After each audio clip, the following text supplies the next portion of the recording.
All right, ladies and gentlemen, welcome to another edition of the Global Reality right here on the Global Reality Radio Network. I'm your host, Josh Reeves. This is the Monday, November 9th, 2015 edition of the broadcast. Thank you for being with us.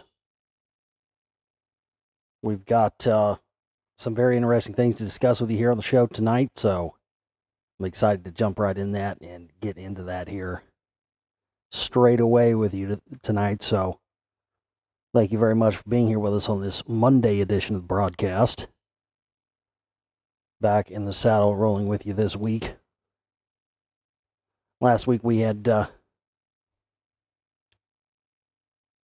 we were coming out of, well, we had to cover operating costs and stuff last week, and we had some stuff that got shut off because we were a little late in getting there, so the website was down for a couple of days. I don't know what the deal is. I gotta make a note to remember this every year because it's happened, I don't know, a lot of years now. I always forget that like once a year we have this like big bill that comes up due for the year for website stuff, and every year they never send me any notices telling me like it's due. Like some of the other ones, you know, you'll get them like a month before they're due or whatever, but for some reason I never get any notices, and it just goes, you know, does not pass go, goes direct to fucking disconnect. I don't get these emails like third notification, service is being turned off imminently. I'm like, I didn't get the first two.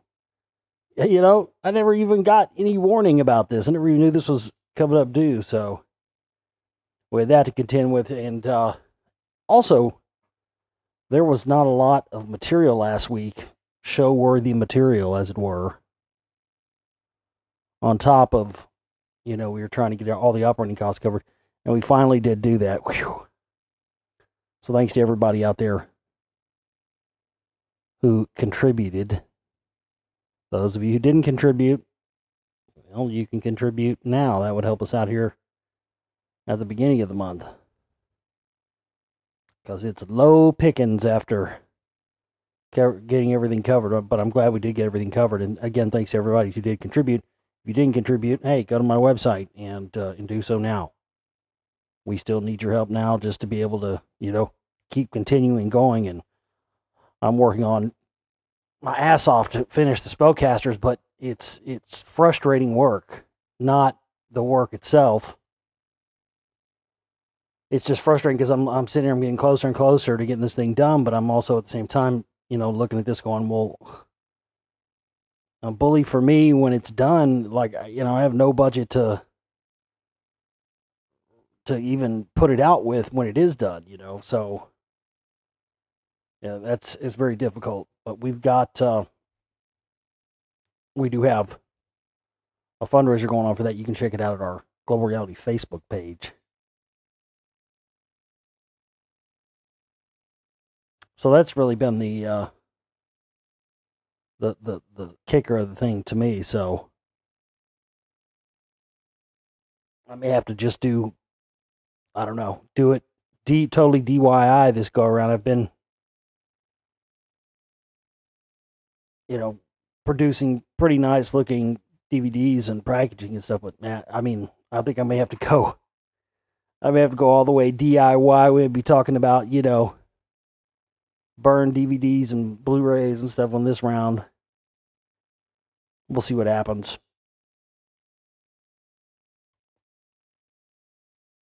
Those of you who contributed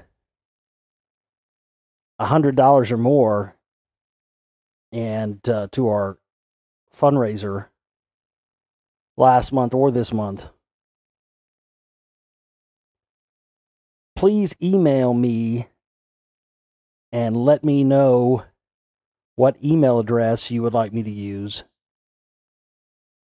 for your free subscription to the members archives that you get along with your $100 or more contribution. You're all going to get a year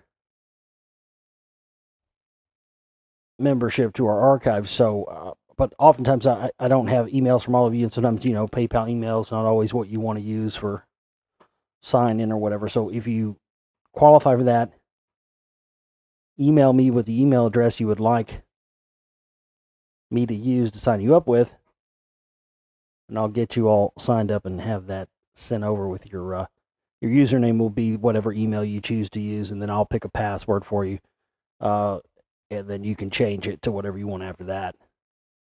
So please just send those to me so I can get that all taken care of for you people who contributed. Thank you very much yet again. Oh, and you also get a free download from the download shop, so make sure you include that information as well and let me know what you want from there.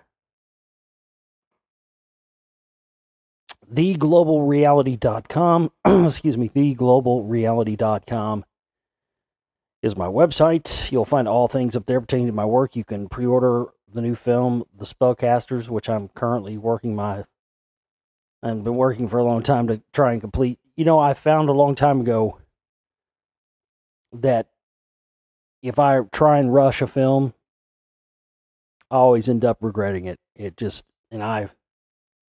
The first 3 films I made, every one of those I rushed them out the door.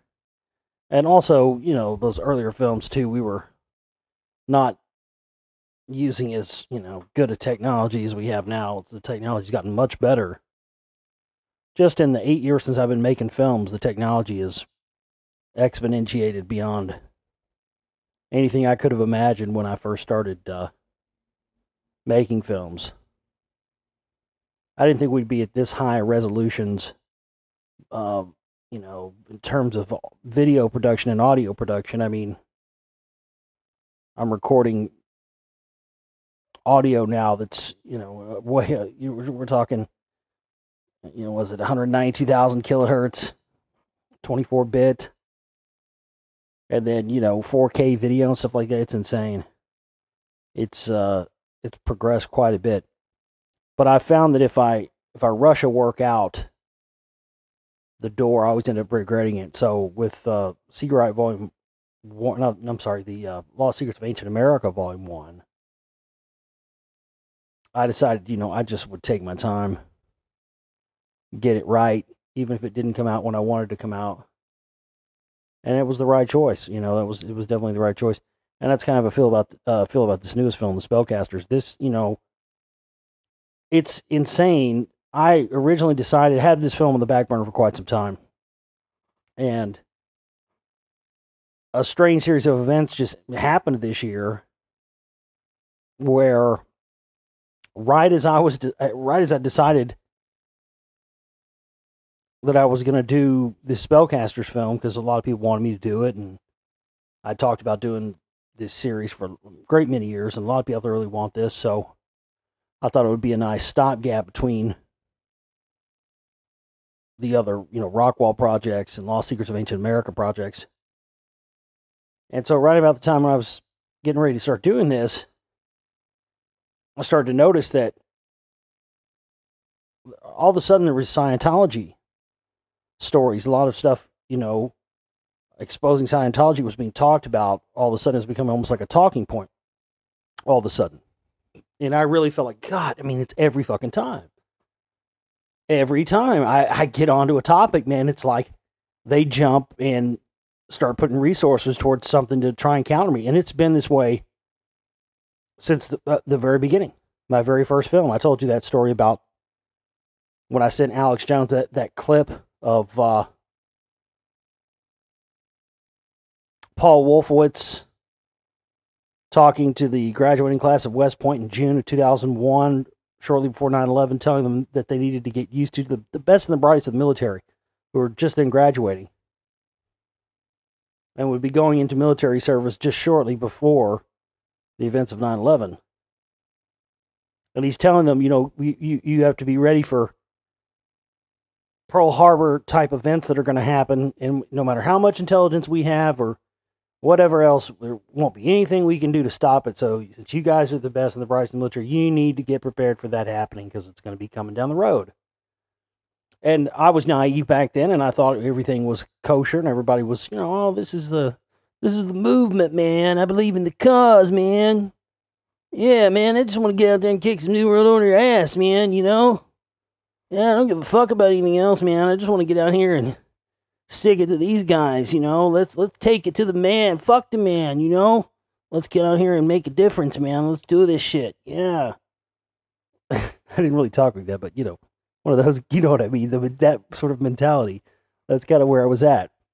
So naively, I offered this. I sent this clip to Alex Jones. You know, as look, you got to see this, and never contacted me back. Never said, "Oh, thanks for the heads up." Never anything. Took the story, ran the story, claimed it as his own, claimed that he found it, claimed that his people found it. And this is before I ever found out. It was before I started my radio show. It was right before I was coming out with my first film, 9/11: New World Rising. And just a year previous to that was when I had that weird run-in with him, which I now know is what I was seeing, where it looked like he was demonically possessed or whatever, was actually the operating thetan or thetan in Scientology. I'll be getting into all that in the Spellcasters, showing the connection to the conspiracy movement, people like Alex Jones and Jim Mars and all the rest is to not only to these groups like the CMP, but also to Scientology, and also how Scientology and the CMP are also related. So this film's beyond just you know, Hollywood and the whole Hollywood thing. That's one aspect of it, but a large chunk of this is going to be going and showing you the CIA's involvement in all of this stuff, from Hollywood to Scientology to all of it, and showing the similarities and showing what the grand operation of this is. So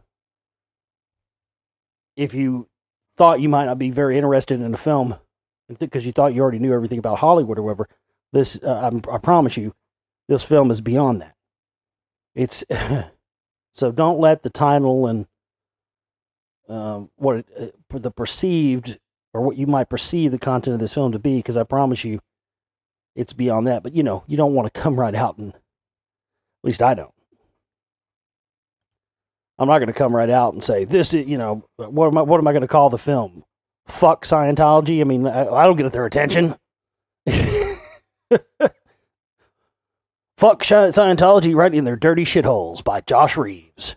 My newest film coming this winter. Fuck John Travolta and the goddamn horse he rode in on by Josh Reeves. Tom Cruise can suck a fat dick by Josh Reeves. My newest film coming out next year. Oh, Ron Hubbard was a dick eater by Josh Reeves. Alex Jones is a CIA-controlled asset who's also a Scientologist by Josh Reeves. You know, I mean, you can't. So the Spellcasters is a much more appropriate, because that, I mean, that's a lot of what we're going to be getting into as well as we're showing the connection, the whole mind control connection from the Truth Movement, Alex Jones, that whole thing, to Scientology, to Hollywood, to MK Ultra, all the way across the board. I mean, we are going to show you how they all connect and show you the evidence and the proof of how they all connect across the board. And the psychological operations that are being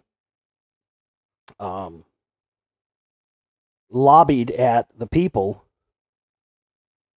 and show you the proof of why phony people like Alex Jones and others are working in conjunction, and Jim Mars are working in conjunction with Hollywood and the CIA and Scientology, and it's all one big operation that appears to be splintered out and separate, but in any way, shape, or form isn't.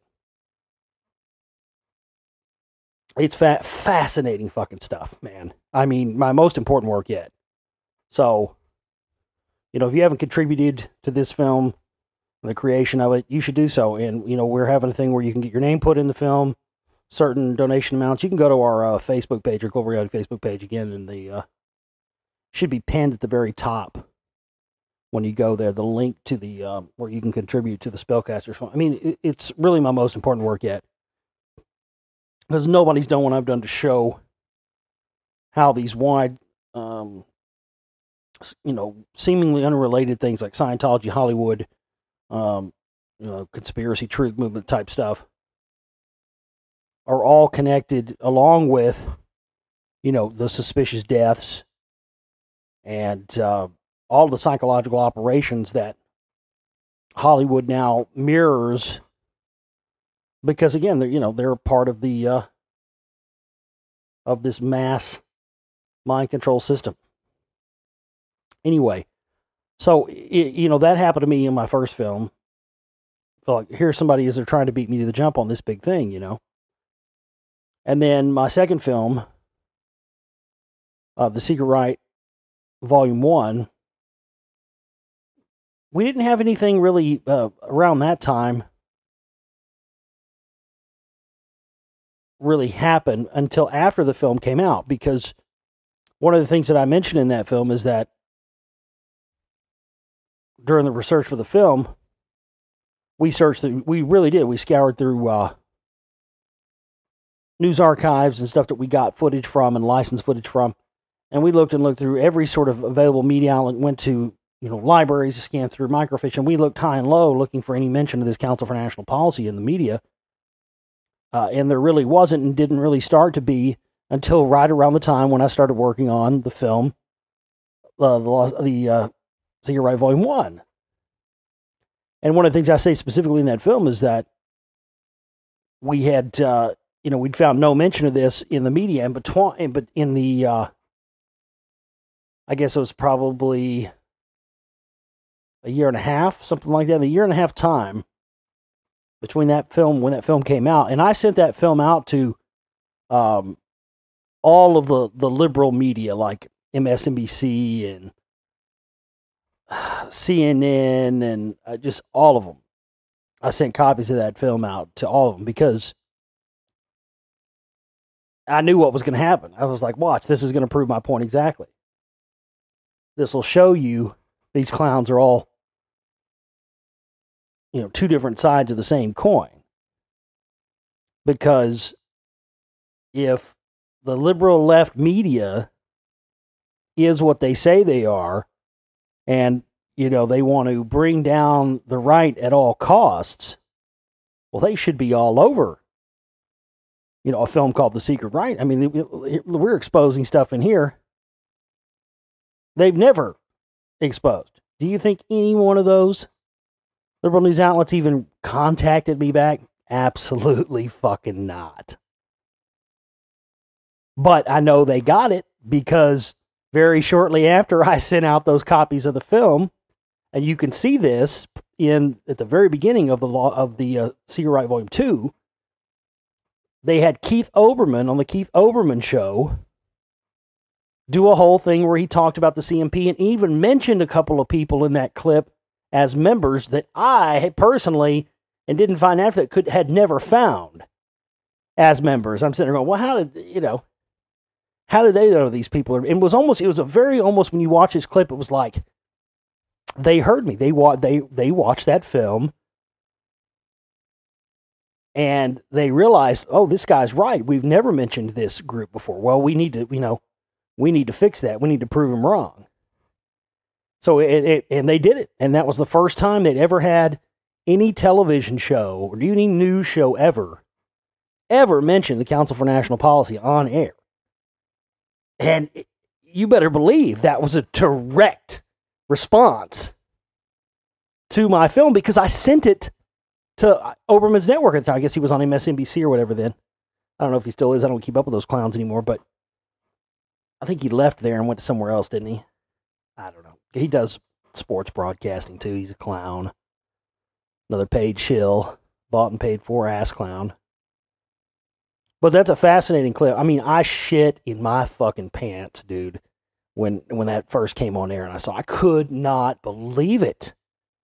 It was a shock because I would search for like 2 years to 2007, 2009, really doing nothing but scouring every sort of news source you can imagine for almost 2 years and finding scantily nary a mention. And then, it wasn't until after, because it was a few months after, probably 2 or 3 months after Volume 1 of The Secret Right came out, that I sent those copies out to liberal media because I was like, well, they should be all over this. These guys should be salivating, foaming at the mouth to give me 2 minutes of airtime to come on and expose this CMP group and tell people to check out the information.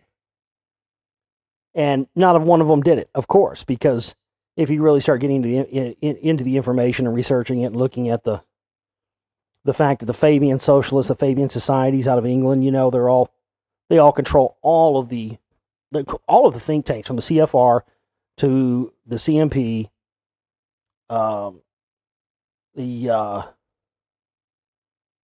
it's all based on the London School of Economics, the Royal Institute of International Affairs. The Fabian Society controls all these groups, left, right, center. Doesn't matter; they control them all. And the liberal media knows full well, when you watch those Secret Ryan films and you start pulling back the string on that, you're eventually going to start finding, oh, wait a minute, these guys are all on the same team. They're pitching us this bull that, oh no, we're all against each other. Bull crap.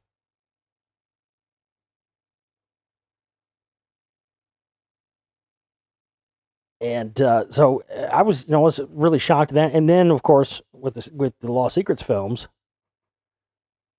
here I was saying, well, this is going to be great. I'm going to be getting away from this other, because it was wearing me out. I had to get away from that, doing that Secret Right stuff, man, because it was just draining me. I need to go do something else for a while. And I thought it was really going to be a total shift and totally be a completely different thing than what I was researching, dealing with before. And it turned out to be the same exact thing, even more than I could have known. Even right down to, Congressman Ralph Hall from Rockwall being the main guy who shut down the last dig, and the stories about him having this 2.5 ton, him stealing this 2.5 ton garnet stone, the Sanders stone, out of the old Rockwall courthouse, and it being stored. John Lindsay finding that information out, and he started pressing it, and then they ran him out of town on a rail, and finding out he was one of these guys, in the Council for National Policy and stuff. He's also a Freemason. And then finding the JFK connection stuff. I mean, I was like, here I am. I'm right back to this same old crap again. Here we are with, these right-wingers and stuff covering up shit again. Massive, important information. And then, of course, I had all sorts of people after Lost Secrets of Ancient America Volume 1 came out in 2013. I had all these people contacting me saying in emails, even one from the daughter or granddaughter of one of the guys, a doctor from Rockwall that investigated the Rockwall way back when, 40s, 50s, I think. And I had multiple people contacting me saying, hey, thank you so much for talking about the Rockwall. I've got this information or that information, and I've contacted America on Earth and all this, and they didn't want my information. Basically told me to go fuck myself. Said they weren't interested. And then I found your movie, and your movie was out for like 2 months. And all of a sudden, after your movie was out for like 2 months, all of a sudden, here's History Channel, and they're blowing up my email wanting my Rockwall information. I thought you might want to know this. And I said, boy, that's odd. And then I got another one. I ended up getting like 6 or 7 of these. Of people saying, hey, I thought you might want to know. I contacted History Channel about the Rockwall, and nothing happened. And then I hear about your movie coming out, and you're on Coast to Coast AM, and then the next thing I know, they're leaving 10 messages on my voicemail wanting me to contact them to give me any information they have on the Rockwall. And that's when I knew. I said, oh, here it comes, and it was exactly what I knew it was going to be. An attempt to try and wash the information and try to limit the effect of the research and work that I put into the Rockwall. And the fact of the matter is, they don't even show, and never even bothered telling anybody what the thing was made out of. Not one bit. When we have lab analysis of it. Didn't bother doing that with so many things. Again, that was not that episode was 100% aimed at towards trying to downplay my information. I mean, look at Scott Walter himself. I mean, this is the guy, the #1 guy that the government hired on the day of 9/11 to come out on the scene first before anybody else and cook up the phony narrative and phony story they sold to us on what happened at the Pentagon on 9/11. That's the guy right there, Scott Walter. This is a fact. You can look it up. Not speculation or hearsay. You can fucking verify it. This guy is the guy who cooked up the official government narrative for the Pentagon and what happened there on September 11, 2001. That's a fact. This guy is a known asset and employee of the United States government that is brought in to cook up an official explanation. That's what he did on 9/11. And this is the guy they bring out to do the Rockwall thing too.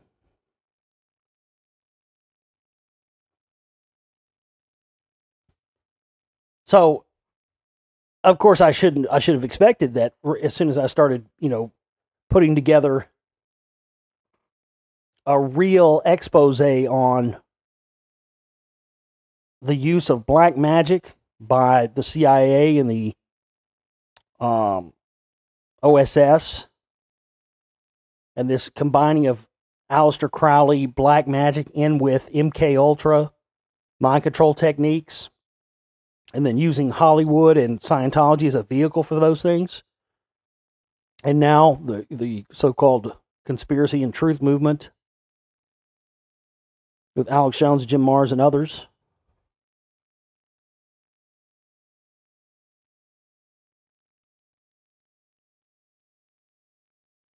Because this year, all of a sudden, it's cool to talk shit about Scientology now. And, Alex Gibney's documentary that has just gone massive and doesn't in any way, shape, or form get anywhere close to telling the truth about Scientology and why you should even be concerned with it. I mean, that thing was more like a recruitment video to me than any kind of a expose. And you watch, because they're talking already about they're going to make a volume 2. You watch what's going to happen. I can already tell you what's going to happen right now. And I want to say it now, so when it happens, you'll remember this. What's going to happen is Spellcasters is going to come out. I'll never hear anything from Alex Gibney or any of those people, HBO people or anything.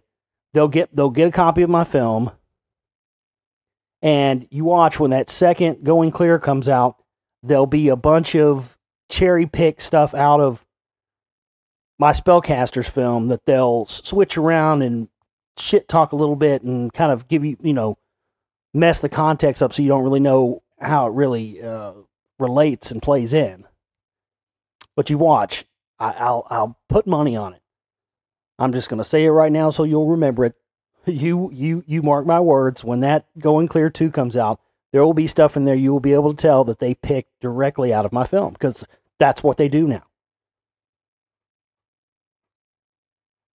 And that whole thing right there is why it's important for you to contribute to the creation of my documentary films and get involved with this, because we really are, and I really do, with the films more than anything else. Doing the radio shows, doing that stuff, that's great, that's fine. But it really is the films that have the largest impact and largest effect out of all the things that I do. Because as I just stated, all of them have made ripples that have forced the powers that be to respond and to put massive resources behind that response. So that, to me, is the #1 reason why my films deserve your support, and why I ask you to contribute to my work and help us get these films made. Because when I tell you that by contributing to it, you really are doing something historical, you are. I mean, believe it or not, it's a shock for me. But believe it or not, with these films, we actually do stir stuff up, man. I mean, we really have an effect when they have to respond to it in these ways. And every film I've made so far has had that. History Channel's been doing all these giant shows now. I mean, if you look at what they've done, how many shows have come out since Lost Secrets 1 came out in 2013, late 2012, really. Really, yeah, more like late 2012, but anyway, yeah, all these giant shows and articles now about sites they'd never mentioned before. There's all kinds of articles about a lot of the sites and stuff we visited in those films. So yeah, I mean, we've absolutely had an effect with this stuff. And this newest film, The Spellcasters, and this is just volume 1 too. The second one's going to be more on music stuff, and I've found some stuff for that one too. Nobody, I mean, whew, 2 big time murder connections with very famous musicians that nobody has brought out yet. Nobody. Because I've looked high and low everywhere. Nobody's on to what I've discovered and found that's going to be in Spellcasters 2. And I'm going to get right to work on the second one after the volume 1 is out. But I mean, this stuff has really made me understand more than any making all these films has really made me understand that you know, people always try to make it seem like there's dividers and divisions between all these different types of information, but really in reality there isn't. I mean, all this stuff relates. It really is all a part of one system, and none of it is separate or disconnected or anything else. But the stuff I found with these, you know, the MK Ultra stuff, the mind control stuff, Scientology, the CIA, I mean, it's mind blowing. I mean, like Alex Jones' Prison Planet. I mean, one of his websites being Prison Planet. I mean, that's a Scientology L. Ron Hubbard created term that occurs in like operating Thetan level 2 or 3, something like that. Well, the higher upper echelons. And that's what each one of these successive levels does. It opens up the soul, so to speak, and allows these Thetans that are already in the human. The Thetans are basically, that's what the Scientology call them, but they're basically like spirits.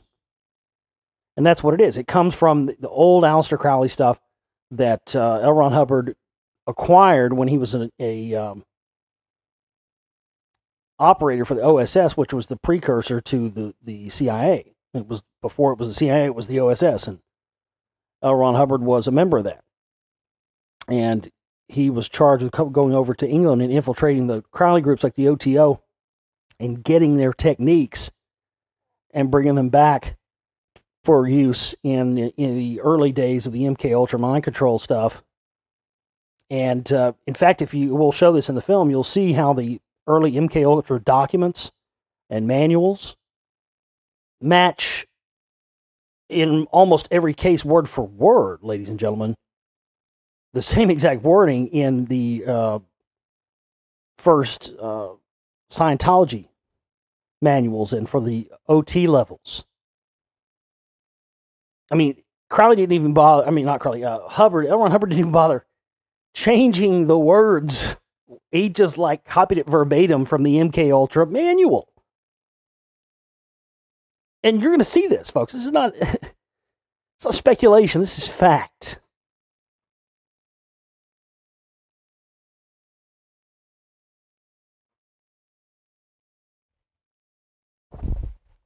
And I mean, it's just insane. And when you look at, you know, also the connections with, like the Mind War documents, which was, of course, Paul Vallely, who Alex Jones has had on his show before. He used to be the senior news military analyst at Fox News. Him and Michael Aquino were did the Mind War. And if you look at the Mind War documents, they look very much like the logo looks very much like the early Alex Jones InfoWars logo. And in fact, the term InfoWar originates in that same manual. So we're supposed to be both of those things are a coincidence. Two of Alex Jones' major websites both feature in things that we know are directly connected to mind control and the CIA. Prison Planet in the operating Thetan level of Scientology, which is one of Alex Jones' websites. And of course, InfoWar and InfoWars, also known as information warfare. And when you read that in the Project Mind War documents that Paul Vallely and Michael Aquino wrote, you sit there and you realize, oh shit! It says right here, we're going to tell the American people there's an enemy that they have to band against. Okay, Alex Jones tells the people that the New World Order is the enemy,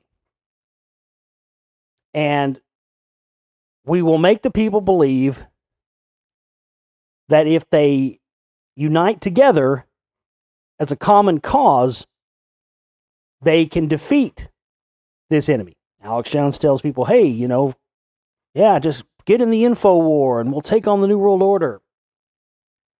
And we'll make them believe that they can defeat this enemy. And that's when we'll have them right where we want them. And I mean, they lay it out to a T.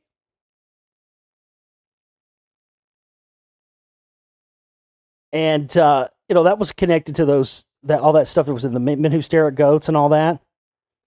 And you've seen Stubblebine and all that stuff. Yeah, Alfred Stubblebine. He was one of those guys. He was involved in the Mind War stuff, which was also connected to that Men Who Stare at Goats stuff. And I'll even do you one better. I mean, the guy who wrote that Men Who Stare at Goats, John Ronson, I mean, that's the guy who Alex Jones supposedly snuck into Bohemian Grove with. I have a clip of John Ronson from 1995 from the BBC where he's on the BBC saying, maybe Scientology isn't that bad. Maybe all these things, these are all coincidences.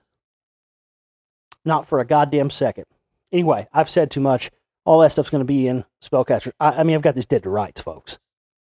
I've got it dead to rights. Hollywood and CIA and Alex Jones and that whole conspiracy trigger, it is a massive psychological operation. And we've all fallen for it. I have from time to time. But that's what you're going to see. This is the most dangerous film I have ever made. We need about 1,500 to finish this thing. Pitch in what you can. Help me out here. Man, this thing, I can't even tell you. This is... Oh, Nelly. This is going to stir the shit fucking storm, y'all. I'm telling you. Get in on this. Go and support our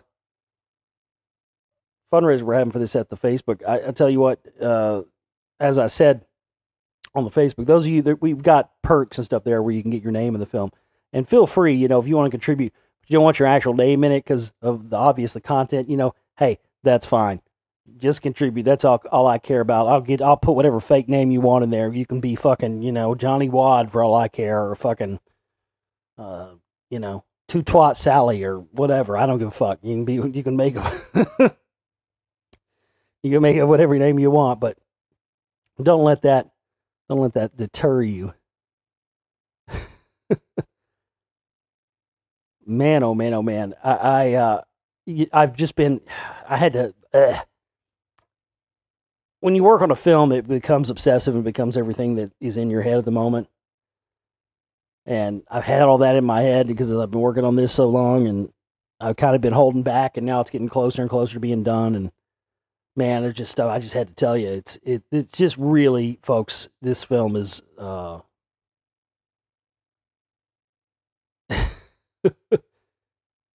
it's a doozy.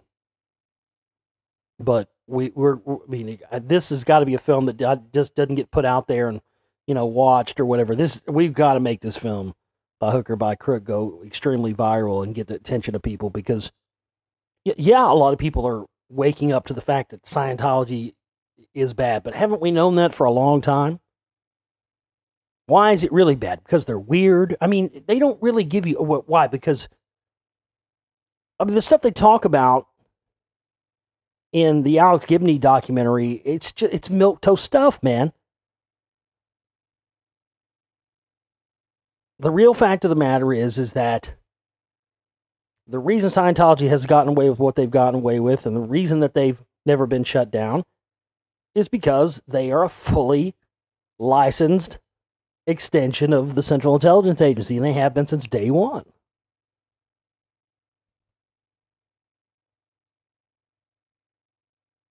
So I could go all night because there's so much just mind-blowing stuff you're going to see. The connection to I almost did it again, Hubbard and the Kennedy connection. Dude, changes everything. You know the first celebrity center ever constructed for Scientology was not constructed in Los Angeles or New York or anything like that. It was here in Dallas, 1956.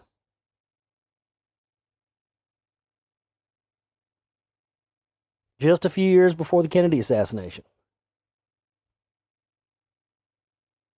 And Kennedy basically wiped his ass with Hubbard. I mean, literally. Had him raided, seized a bunch of his shit. L. Ron Hubbard was just kind of trying to be, oh, hey, I want to offer up my technology to you, Mr. Kennedy. Here it is. Here's our stuff. Boom. Shellac. Kennedy shellacked his ass. Shabanga. Raided. Fucking all his shit confiscated. All his e-meters confiscated. Boom. Big money, big people who invested money, big people who were in Scientology at that point, people who were in the CIA and who were in the intelligence agencies that were already at that time, like level 7 OTs. There was guys in the NSA, NRO, all the top government agencies who were like top operating thetans by the late 1950s. That's a fact. And their first celebrity center for Scientology was built right here in Dallas. So, a lot of the well-to-do people of Dallas that were not happy with that raid happening. Again, these are more the reasons why we see that it happened here. But what they don't tell you that you have to put together yourself by researching is why did Kennedy get so pissed? Why, when L. Ron Hubbard sent this, there's a very good reason, because by that point, Kennedy was already on to the fact that he didn't run shit. He got, of course, informed of this after the Bay of Pigs debacle, but that's when he realized, I don't run shit. And that's when he, the CIA lied to him, they were behind his back, did all this stuff without his consent and information, and that's when he started going after the CIA. He threatened to splinter them into 1,000 pieces and all that stuff. And so, when Kennedy found out that Scientology was a part of the same clandestine CIA structure that had already, in his face, lied to him, he didn't fuck around. He knew they were a fully fledged CIA entity. Of course, Hubbard knew that when he contacted him. And that's why he went berserk. So that pissed off a lot of people who were also in the CIA at that time. So again, you start to see there being more to the Kennedy assassination thing, because Scientology was just another one of the operations on top of who knows how many other operations, from UFOs to black ops and the stuff they were trying to get going in Vietnam that eventually led to the Vietnam War, the dredging of Cameron Bay and stuff like that with Brown and Root, which go on to be Halliburton.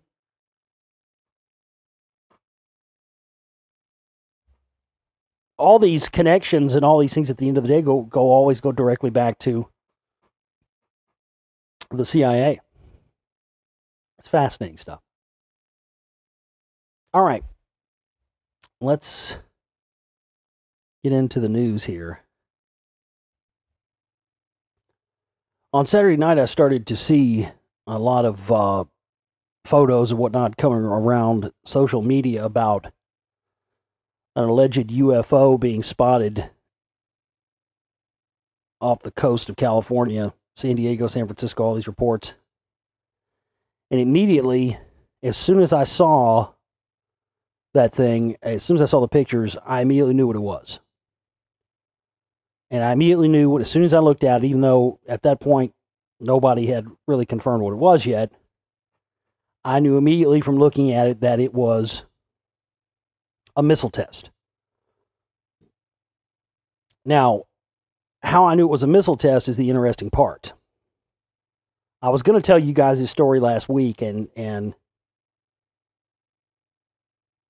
since I wasn't on air, I didn't get a chance to tell it. Now, I wish I had. Because it would have been a lot more mind-blowing than it is now, because it's after the fact. But this is absolute, honest-to-God truth. Last week, I had a dream. It was last Tuesday. I had a dream. I was standing... It was at night. I was standing outside, and I was looking to the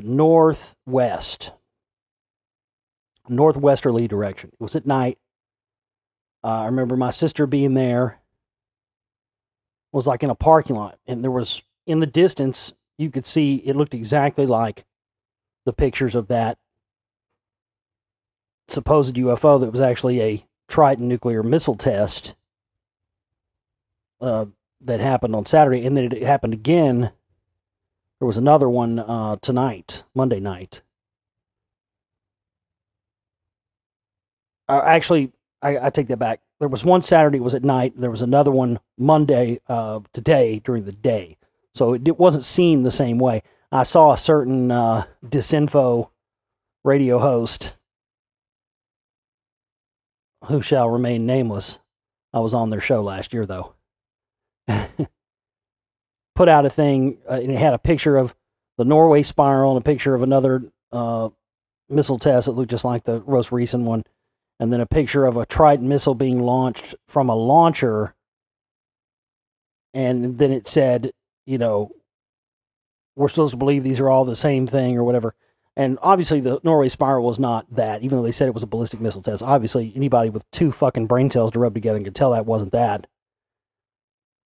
But the other ones were indeed ballistic missile tests, and it was just retarded. So, well, you can't compare that and say it's the same thing, because the one that you're showing of the missile being launched is during the day. They don't look the same way. During the day, you don't really see it, but at night, it lights up the sky. So in this dream, I'm standing there, I look over, we see this, we're talking in the dream, so, oh, look at that. And I was like, yeah, it looks like a missile test. And right about that time, the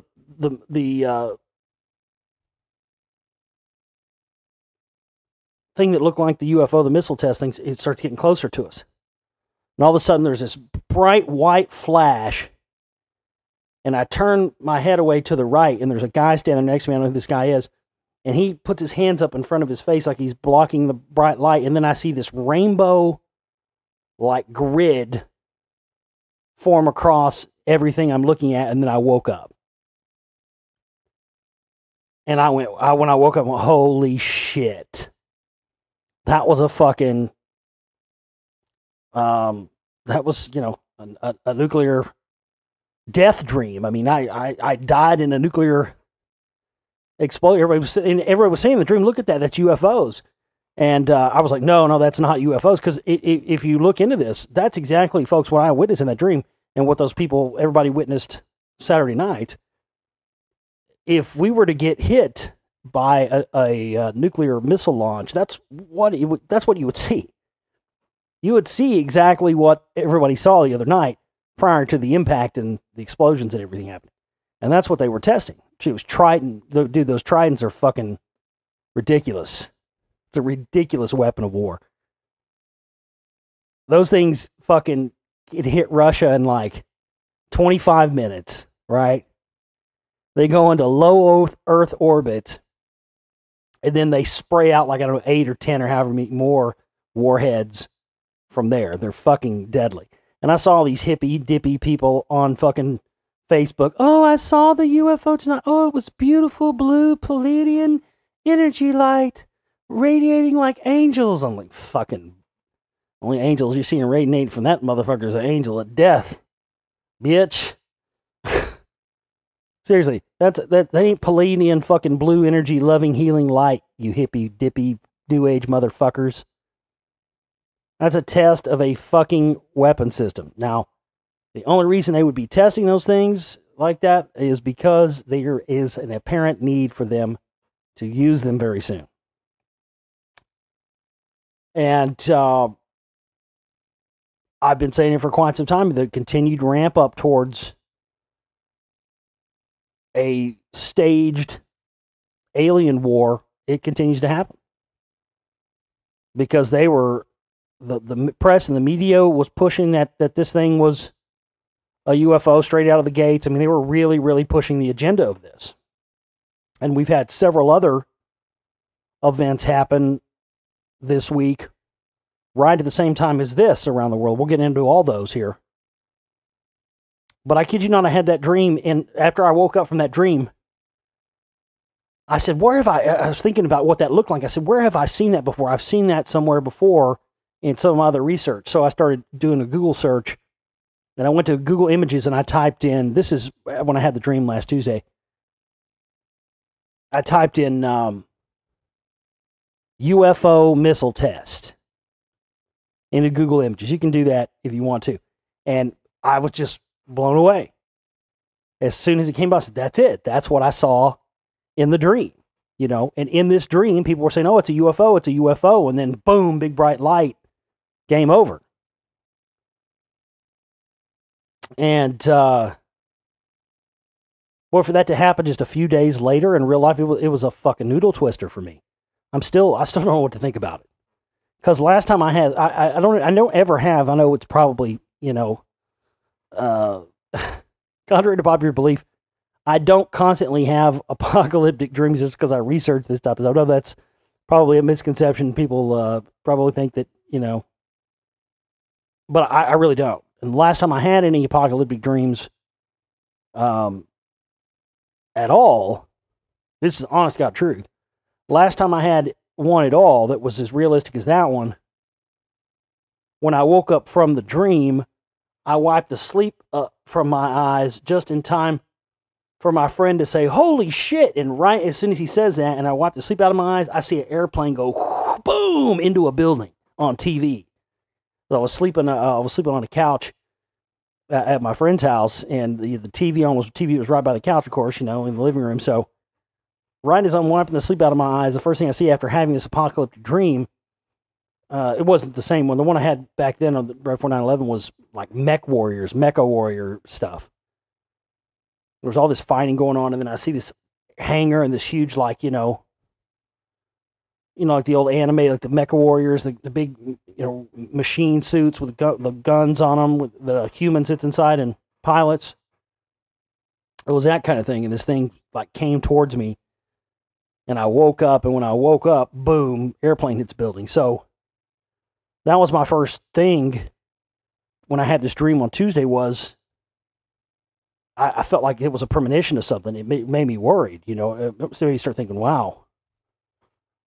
And then when it happened for real, Saturday, and then of course another one on Monday afternoon, I went, wow, well, yeah, there's something going on. I think it has everything to do with Russia, is what I think. That's what I'm putting my money on. But we'll talk more about that here. Let's cover these stories. Navy launches second test missile off Southern California coast. The U.S. Navy said it launched a second and final missile in a planned exercise Monday afternoon from a submarine off the Southern California coast. The second test launch of the Trident II D5 missile from a ballistic submarine in the Pacific Ocean took place Monday afternoon, the Navy said.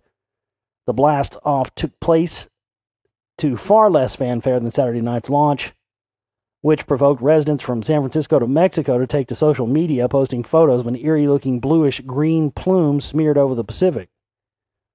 Speculations were wide-ranging, including rumors of an otherworldly alien UFO visit. In fact, the streak was generated from the Trident missile's rocket motor. The Navy later confirmed a ballistic submarine launched an unarmed Triton II D-5 missile in a test flight, but would not define the window of time available for conducting additional launches, nor would it disclose where the exercise was actually taking place. It's important that we test these missiles, blah, blah, blah, blah, blah.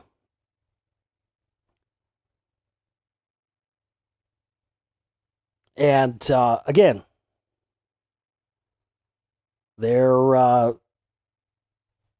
this is what they're going to do when they get ready to stage this phony alien invasion that, according to Dr. Werner von Braun, will actually be these helpful aliens that want to help us fix the planet and get us off the teat of the powers that be.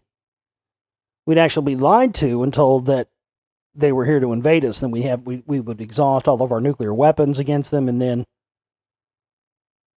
this would be the final card towards getting space-based weapons that, once they were done exterminating the phony alien threat, could then be turned around. Instead of facing outwards towards space and fighting off extraterrestrials, would then be turned around and aimed back towards Earth and aimed down at us, and aimed at anybody who opposes their order. And of course, if you watch the Captain America Winter Soldier film that came out last year, you'll see this that exact technology and that exact thing happen in that film, where they have these space-based weapon systems that are then turned around and pointed back down to Earth. So they're definitely ramping this up, and I think that this test, them being, because they were so hush-hush about this test, and then after the uproar happened, then they came out and said, oh, it was a missile test. Definitely, again, definitely a massive psychological operation. Definitely part of the ongoing, and it reminds me of some of the stuff that was said in some of the Project Bluebeam material and stuff that was out years ago. I know there's been some questions about what the validity of that and whether or not it was, an actual plan, or whether or not it was, a psychological operation, or it was just phony info. But I mean, there was a lot of stuff in there that did make sense. And one of the things that it talked about was when they were getting ready to do this fake invasion, that they would use some of this technology, the same technology that they would use to fake the invasion, they would start to use and test around the world, and things would start to appear that people would think were, mass UFO sightings would start to happen. Kind of the exact thing that's happening now is what was hinted at. And Saturday night, or not Saturday night, Sunday night, so the day after this Trident missile test, UFO-type clouds stopped Cape Town residents in their tracks. You can tell by looking at the other clouds in the background of these pictures. These are scalar clouds used from the chemtrail operations that are then blasted with an electromagnetic pulse from a ionospheric heating system like HARP or many others. And they can create anything they want. And of course, not coincidentally, they did exactly that Sunday in Cape Town, South Africa, where they created these lenticular clouds and make them look like UFOs, and it actually stopped the whole city in its tracks. They thought they were being invaded fucking H.G. Wells style. No shit. If the lights seen on Saturday night in Los Angeles weren't enough, another brilliant show was seen in the skies above Cape Town, South Africa the next day. Residents of Cape Town saw a brilliant and beautiful cloud formation in the daytime sky on Sunday. Just like Los Angelinos, some compared what they saw to UFOs. There were just these massive UFO-type clouds, and they became more defined as time passed. They are, in fact, lenticular clouds, according to CNN meteorologist Derek Van Dam. These are fairly common clouds known as stratocumulus standing lenticulars. They form when conditions are just right, air flows along the surface of the Earth and reaches some sort of obstruction like a mountain or valley. The clouds elicited a variety of reactions on social media, with D. Brown, for instance, comparing them to a tornado on pause mode. So again, not a coincidence that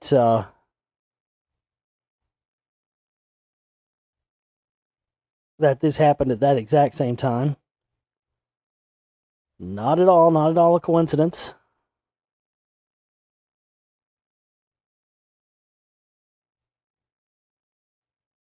And right on time with that,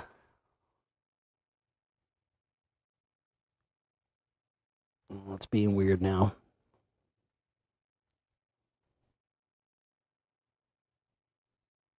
Oh, I'll have to go re-find this article. Right on time with all this stuff.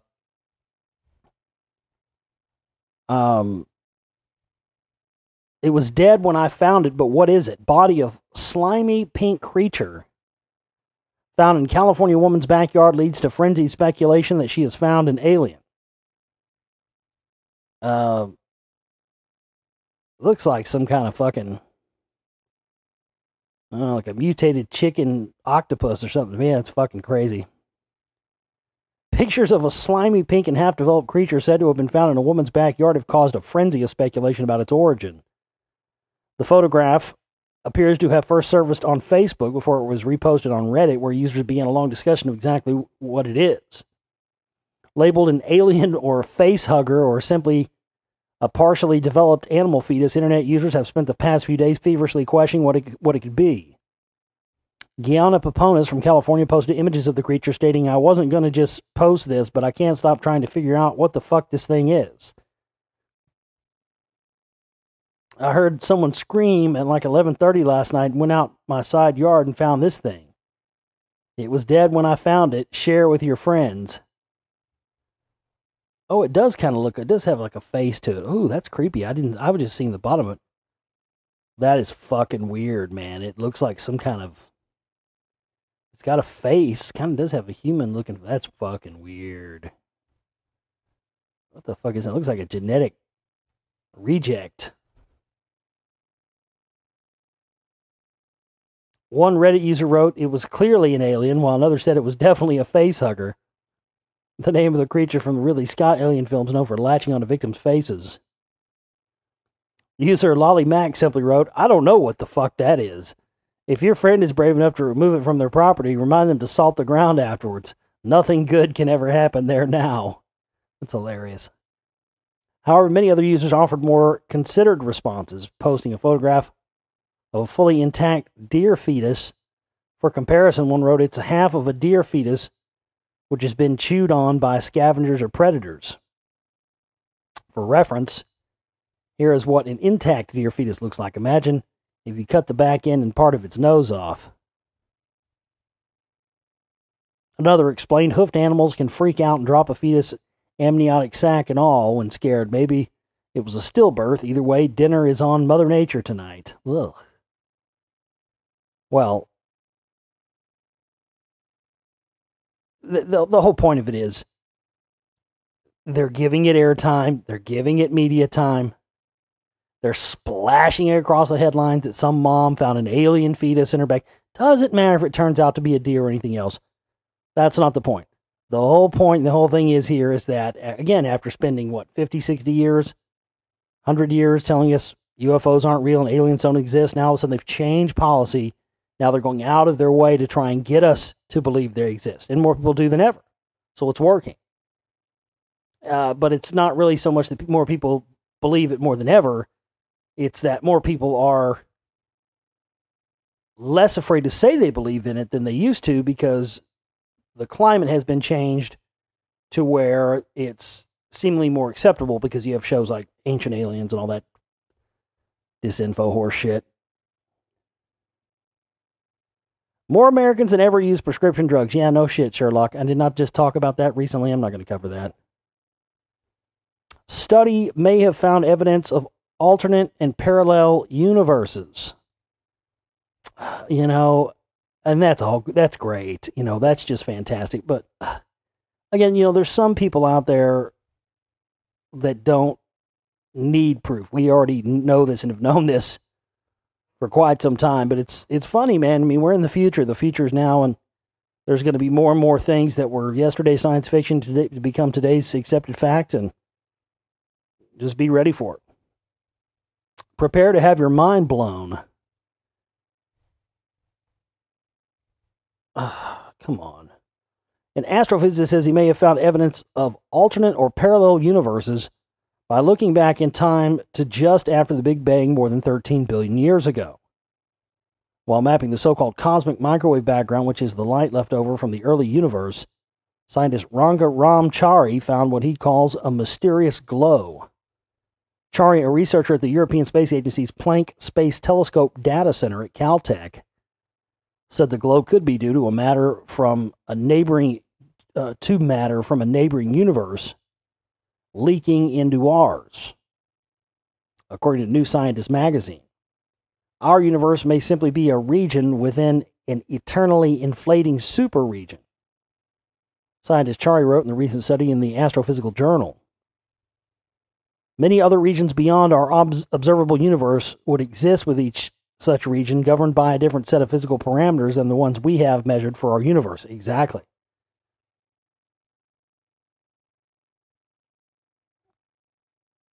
So, again, they're getting ready to slowly acclimate people to all of this stuff. They don't want to push it on everybody at once and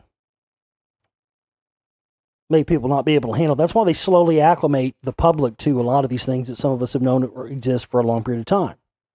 Because the biggest number one issue for the powers that be is to keep their system intact and in place and running indefinitely. For who and why? Well, we could speculate and talk about that all day.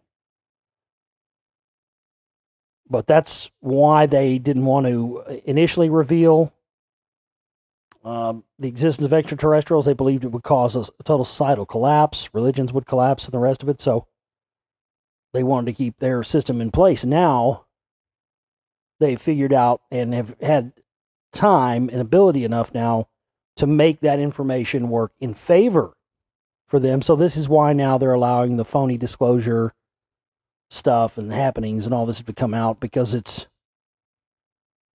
if it would have come out in 1947, it would have hurt the system, not benefited it. Now, if it comes out in 2015 or 2016 or 2017, enough time has passed, enough things have happened, they've achieved enough to where now they can make that information work in their favor. And that's the only way they let stuff come out. And I've said this time and again, and people don't want to listen, but that's going to happen with 9/11. That's one of the things I discovered why I got out of the 9/11 truth movement, was because I saw that what was happening is that whenever 9/11 is discussed, specifically in mainstream sources, they always cite that conspiracy theorists and people like that believe that it's the American government. I've said from the very beginning, the Israeli Mossad connection, the connection with British intelligence. I mean, this was a multi-government operation, but it's become used as something just to blame on the United States. And I said many years ago it was going to be used to help bring down the United States of America. That eventually it was going to be an accepted fact, just like it is to many of us now, that yes, 9/11 was not what they told us to be, but specifically that it was perpetrated by the American government, when that's, this idea that Condi Rice and Cheney and Bush were sitting around in some room cooking up the idea. It's total horseshit. I mean, the idea originated back from the Operation Northwoods Kennedy era stuff.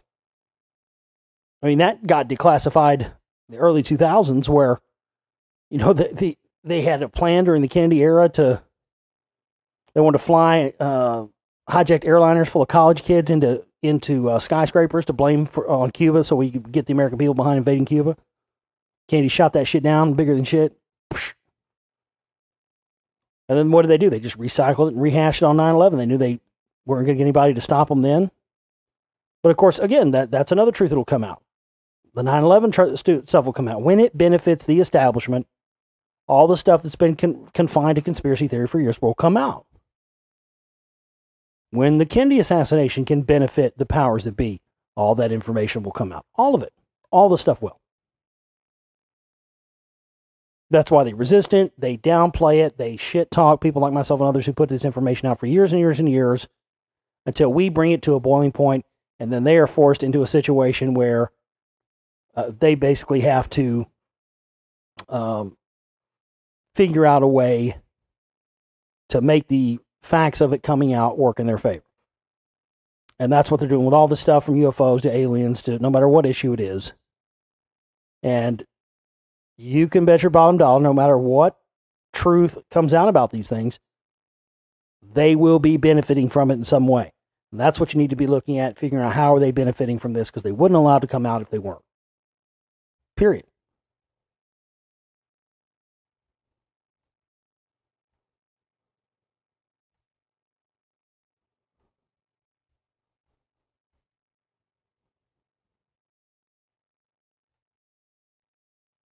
All right. Well, we got a few more stories, but I think we're going to, man, I just had one of those weird browser things happen. We got a few more, but we'll save those tomorrow so we can ensure we have a show for tomorrow. All right, folks, we're going to leave it there. I want to thank everybody for tuning in. Please visit theglobalreality.com. Get yourself a membership to our archives. Hit the subscribe button there on the right-hand side of the page. Get yourself a membership. Contribute to our November operating costs banner. Get yourself some films. Whatever you do, however you do it, just do it, and please support our work, folks. We can't do this without you, and we've got big things in the pipe. Let's hit them and hit them hard. My name is Josh Reeves. I love each and every one of you. We'll see you next time. Take care.